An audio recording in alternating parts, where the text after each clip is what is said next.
Good morning all. ഞാൻ Ramakrishnan T B, SEBI registered research അനലിസ്റ്റാണ്. ഈ ഓഡിയോ കേട്ടതിന് ശേഷം ഡിസ്ക്ലെയിമർ കൂടി വായിച്ചു നോക്കണമെന്ന് താല്പര്യപ്പെടുന്നു. അമേരിക്കൻ മാർക്കറ്റുകൾ ഇന്നലെ വോളാറ്റിലിറ്റിക്ക് ശേഷം ബെറ്റർ ക്ലോസിംഗ് ആണ്. ദൗ ജോൺസും S&P 500 പുതിയ റെക്കോർഡ് ഹൈ ഹിറ്റ് ചെയ്ത് റെക്കോർഡ് ഹൈയിലാണ് ക്ലോസ് ചെയ്തിരിക്കുന്നത്. അതോടൊപ്പം തന്നെ നാസ്ഡാക്കും ബെറ്റർ ആയിട്ട് തന്നെയാണ് ക്ലോസ് ചെയ്തിരിക്കുന്നത്. റസൽ 2000 ഇൻഡെക്സ് മാത്രമാണ് സ്ലൈറ്റ്ലി വീക്കായിട്ട് ക്ലോസ് ചെയ്തിട്ടുള്ളത്. ഒപ്പം നമ്മൾ സ്റ്റോക്ക് സ്പെസിഫിക് ആയിട്ട് ന്യൂസ് ഫ്ലോസ് നോക്കുകയാണെങ്കിൽ ആപ്പിളിൻ്റെ മാർക്കറ്റ് ക്യാപ്പ് $3.55 ട്രില്യൺ ആയിട്ട് ഉയർന്നിരിക്കുകയാണ്.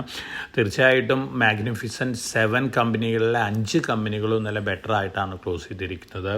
ഇപ്പോൾ താഴെ കിടക്കുന്നത് NVIDIA മാത്രമാണ്. മറ്റ് സ്റ്റോക്കുകളെല്ലാം തന്നെ പൊതുവെ ഒരു പോസിറ്റീവ് സെൻറ്റിമെൻറ്റിലാണ് അമേരിക്കയിൽ ട്രേഡ് ചെയ്യുന്നത്. നാളെ അമേരിക്കൻ മാർക്കറ്റുകൾക്ക് ഹോളിഡേ ആണ്, താങ്ക്സ് ഗിവിങ് ഹോളിഡേ ആണ്. അതുകൊണ്ട് തന്നെ നാളെ വരാനിരുന്ന പേഴ്സണൽ കൺസംഷൻ എക്സ്പെൻഡിച്ചർ ഇൻഡെക്സ് ഇന്നാണ് വരുന്നത്. ഇൻഫ്ലേഷൻ റിലേറ്റഡ് ഡാറ്റയാണ്, വളരെ ഇമ്പോർട്ടൻ്റ് ആണ്. അടുത്ത US ഫെഡ് മീറ്റിങ്ങിന് മുമ്പ് ഉള്ള ഡാറ്റയും കൂടിയാണ്. അതോടൊപ്പം തന്നെ നമ്മൾ ഇൻ്റർനാഷണൽ ന്യൂസ് ഫ്ലോസ് നോക്കുകയാണെങ്കിൽ ഇസ്രായേലും ഹെസ്ബുള്ളയും തമ്മിലൊരു സീസ് ഫയർ സൈൻ ചെയ്തിട്ടുണ്ട്. പൊതുവെ പോസിറ്റീവാണ്, സ്ലൈറ്റ്ലി നെഗറ്റീവാണ് ഗോൾഡിനെ സംബന്ധിച്ചും അതുപോലെ തന്നെ ബ്രന്റ് ക്രൂഡ് ഓയിലിനെ സംബന്ധിച്ചൊക്കെ. പക്ഷേ ഓൾമോസ്റ്റ് ഈ ന്യൂസ് ഫ്ലോസ് ഒക്കെ ഡിസ്കൗണ്ടഡ് ആണ്.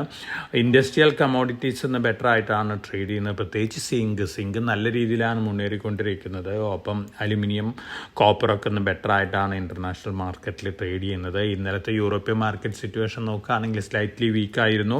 ഇന്നലെ ചൈനീസ് മാർക്കറ്റുകൾ ഇന്നലെ വീക്കായിരുന്നു. ഹോങ്കോങ് ഇന്നലെ ബെറ്റർ ആയിരുന്നു. പക്ഷേ ഇന്ന് മോർണിംഗിൽ ജാപ്പനീസ് മാർക്കറ്റും കൊറിയൻ മാർക്കറ്റും സ്ലൈറ്റ്ലി വീക്കാണ്. പക്ഷേ ചൈനീസ് മാർക്കറ്റുകൾ ബെറ്റർ ആയിട്ടാണ് ട്രേഡ് ചെയ്യുന്നത്. നമ്മൾ ഇന്നലെ നല്ല വോളാറ്റിലിറ്റിയാണ് നമ്മുടെ മാർക്കറ്റിൽ കണ്ടത്. പക്ഷേ ഇന്ന് നമ്മൾ എക്സ്പെക്ട് ചെയ്യുന്നത് ബെറ്റർ ഓപ്പണിംഗ് ആണ്. അതോടൊപ്പം തന്നെ ധാരാളം സ്റ്റോക്ക് സ്പെസിഫിക് ആയിട്ടുള്ള ന്യൂസ് ഫ്ലോസ് ഉണ്ട്. അതിനനുസരിച്ചുള്ള ആക്ഷൻസൊക്കെ ഈ സ്റ്റോക്കുകളിൽ കാണാം. സീമെൻസിനെ കുറിച്ച് നോക്കുകയാണെങ്കിൽ സീമെൻസിൻ്റെ Q2 റിസൾട്ട് വന്നിരുന്നു, ബെറ്റർ ദാൻ എക്സ്പെക്റ്റേഷൻസ് ആണ്. അതുകൊണ്ട് തന്നെ ഒരു പോസിറ്റീവ് സെൻറ്റിമെൻറ്റ് കാണാനുള്ള സാധ്യതകൾ കൂടുതലാണ്. NTPC ഗ്രീൻ ലിസ്റ്റിംഗ് ഇന്നാണ് 108 രൂപയ്ക്കായിരുന്നു issue price. Minor listing gain ഉണ്ടാകാനുള്ള സാധ്യതകളുണ്ട്. അതോടൊപ്പം തന്നെ വേദാന്ത 500 മില്യൺ ബോണ്ട് ബിഡുകൾ ഇൻവൈറ്റ് ചെയ്തിരുന്നു. 800 മില്യൺ ബിഡിങ് കിട്ടിയിട്ടുണ്ട്. വേദാന്തനെ സംബന്ധിച്ച് പോസിറ്റീവാണ്. ഒപ്പം വേദാന്ത സൗദി അറേബ്യയിൽ $2 ബില്യൺ സ്പെൻഡ് ചെയ്യാണ്. 4 ലക്ഷം മെട്രിക് ടൺ കപ്പാസിറ്റിയുള്ള കോപ്പർ റിഫൈനിങ് കപ്പാസിറ്റിക്കും അതുപോലെ തന്നെ 3 ലക്ഷം ടൺ കോപ്പർ റോഡ് ഉണ്ടാക്കാൻ പ്ലാനാണ്. വേദാന്തനെ സംബന്ധിച്ച് ലോങ് റണ്ണിൽ പോസിറ്റീവാണ്. Reliance power, solar energy corporation of India Reliance പവറിനെ റിന്യൂവബിൾ എനർജി ബിഡിങ്ങിൽ നിന്ന് ബാർ ചെയ്തിരുന്നു 3 വർഷത്തേക്ക്. പക്ഷേ ഡൽഹി ഹൈക്കോർട്ട് സ്റ്റേ ചെയ്തിരിക്കുകയാണ്. അപ്പോൾ റിലയൻസ് പവറിനെ സംബന്ധിച്ച് പോസിറ്റീവാണ്. നമ്മുടെ 5G ഗ്രോത്ത് നോക്കുകയാണെങ്കിൽ ഹ്യൂജ് ഗ്രോത്താണ് എക്സ്പെക്റ്റ് ചെയ്യുന്നത്. 2024 എൻഡ് ആകുമ്പോഴേക്കും 27 കോടി സബ്സ്ക്രൈബേഴ്സ് ഉണ്ടാവുമെന്നാണ് പറയുന്നത്. 2030 കൂടിയിട്ട് 97 കോടി സബ്സ്ക്രൈബേഴ്സ് ഉണ്ടാവുമെന്നാണ് പറയുന്നത്. പൊതുവേ ഈ 5G ഇംപ്ലിമെൻറ്റേഷൻ നടത്തുന്ന തേജസ് നെറ്റ്വർക്ക് അതുപോലെ തന്നെ HFCL ഈ കമ്പനികളെ സംബന്ധിച്ചൊക്കെ ഈ ന്യൂസ് പോസിറ്റീവാണ്. ഓല ഇലക്ട്രിക്കൽ 39,999 രൂപ വിലയുള്ള സ്കൂട്ടർ ലോഞ്ച് ചെയ്തിട്ടുണ്ട്. ഒപ്പം M&M 2 ഇലക്ട്രിക് SUVകളും ലോഞ്ച് ചെയ്തിട്ടുണ്ട്. BE6E അതുപോലെ തന്നെ XEV9 എന്ന് പറയുന്ന 2 SUVകളാണ്. മാർച്ചോട് കൂടിയാണ് ഇതിൻ്റെ ഡെലിവറിക്ക് ആരംഭിക്കാമെന്ന് പറയുന്നു. മാരുതി വലിയ രീതിയിലുള്ള ഹൈബ്രിഡ് ലോഞ്ച് ചെയ്ത്, അതായത് സ്ട്രോങ് ഹൈബ്രിഡ് വെഹിക്കിൾസ് ലോഞ്ചാണ് 2025 പ്ലാൻ ചെയ്യുന്നത്. 30 കിലോമീറ്റർ മുതൽ 40 കിലോമീറ്റർ വരെ മൈലേജ് ഉണ്ടാവുമെന്നാണ് പറയുന്നത്. ഹൈബ്രിഡ് സെഗ്മെൻറ്റിൽ വളരെയധികം മാർക്കറ്റ് ഷെയർ നേടിക്കൊണ്ടിരിക്കുകയാണ് മാരുതി അതുപോലെ തന്നെ ടയോട്ടയൊക്കെ. അപ്പോൾ മാരുതിനെ സംബന്ധിച്ച് ന്യൂസ് പോസിറ്റീവാണ്. Rajputana biodiesel NSE SME IPO ഇപ്പോൾ ഓപ്പൺ ആണ്. 130 രൂപയാണ് ഇഷ്യൂ പ്രൈസ് വരുന്നത്. ഫസ്റ്റ് ഡേ തന്നെ ഓവർ സബ്സ്ക്രിപ്ഷനാണ്. തീർച്ചയായിട്ടും നല്ലൊരു SME IPO ആണ്. അപ്പോൾ SMEയിൽ റിസ്ക് എടുത്ത് ഇൻവെസ്റ്റ് ചെയ്യുന്ന ഇൻവെസ്റ്റേഴ്സിനെ സംബന്ധിച്ച് ലിസ്റ്റിംഗ് ഗെയിൻ കിട്ടാൻ സാധ്യതയുള്ള ഒരു SME IPO ആണ് രജപുത്താന ബയോഡീസൽ. 19.5 ടൈംസ് ആണ് ഫസ്റ്റ് ഡേ ഓവർ സബ്സ്ക്രിപ്ഷൻ വന്നിരിക്കുന്നത്.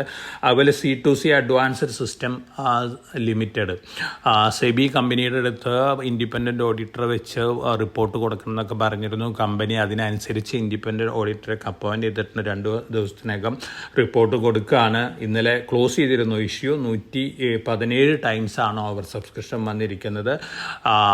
സെബിയുടെ നിർദ്ദേശപ്രകാരം കമ്പനി എല്ലാ ഇൻവെസ്റ്റേഴ്സിനും നോട്ടീസ് കൊടുത്തിരിക്കുന്നു.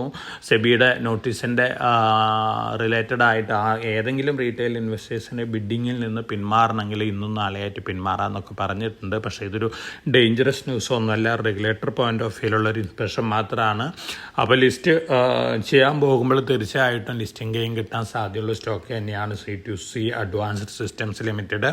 90% ഓഫ് ദി റവന്യൂ വരുന്നതും എക്സ്പോർട്ടിൽ നിന്നാണ്. അതുകൊണ്ട് ഇൻവെസ്റ്റേഴ്സിനെ സംബന്ധിച്ച് പേടിക്കാനുള്ള കാര്യങ്ങളൊന്നുമില്ല. അതോടൊപ്പം തന്നെ ഓൾട്ടർനേറ്റീവ് ഇൻവെസ്റ്റ്മെൻറ്റ് ഫണ്ടുകൾ റെക്കോർഡ് ഫിഗർ കളക്ഷൻ ഹിറ്റ് ചെയ്തിരിക്കുകയാണ്. 5 ട്രില്യനാണ് കമ്മിറ്റ്മെൻറ്റ് വന്നിരിക്കുന്നത്. 12 ട്രില്യനാണ് സെപ്റ്റംബർ 30.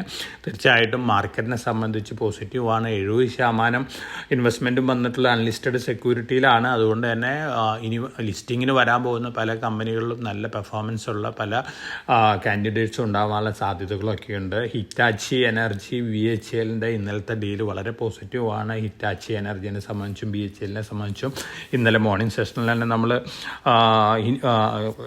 ഈ ന്യൂസ് കൊടുത്തിരുന്നു. അതോടൊപ്പം തന്നെ ലൂമാസ് ടെക്നോളജീസ് ഒരു പുതിയ അക്വിസിഷൻ നടത്തിയിട്ടുണ്ട്. ഗ്രീൻ ഫ്യൂവൽ എനർജി സൊല്യൂഷൻസിൽ 60% സ്റ്റേക്ക് എടുക്കുകയാണ്. ലൂമാസിനെ സംബന്ധിച്ച് വളരെ പോസിറ്റീവാണ്. അപ്പോൾ ഗ്രീൻ എനർജി രംഗത്തേക്കും കൂടി ഈ കമ്പനി കടക്കുകയാണ്.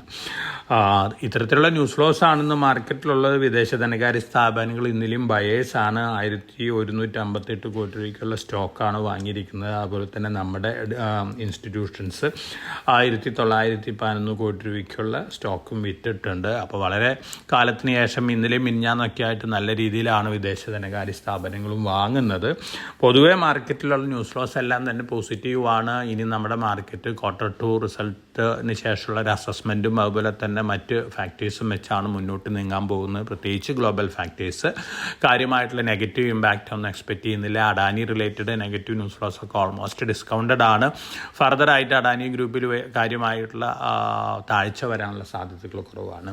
വളരെ കോഷ്യസ് ആയിട്ട് മാർക്കറ്റിൽ മൂവ് ചെയ്യാനൊന്നും നമ്മളൊരു അപ്പോർഡ് മൊമെൻ്റാണ് എക്സ്പെക്റ്റ് ചെയ്യുന്നത്. എന്നിരുന്നാലും വൊളാറ്റിലിറ്റി ഒക്കെ ഉണ്ടാവാം. നമ്മൾ മുമ്പ് സജസ്റ്റ് ചെയ്തിട്ടുള്ള സ്റ്റോക്കുകൾ മാർക്കറ്റ് താഴെ വരുമ്പോൾ long term point of view വാങ്ങാനുള്ളൊരു ഡിസിഷൻ എടുക്കുന്നത് നന്നായിരിക്കും. എല്ലാവർക്കും നല്ലൊരു ട്രേഡിൻ്റെ ആശംസിച്ചുകൊണ്ട് ഞാൻ ഇന്നത്തെ പ്രീ മാർക്കറ്റ് കമൻ്റ് അവസാനിപ്പിക്കുകയാണ്. Thank U.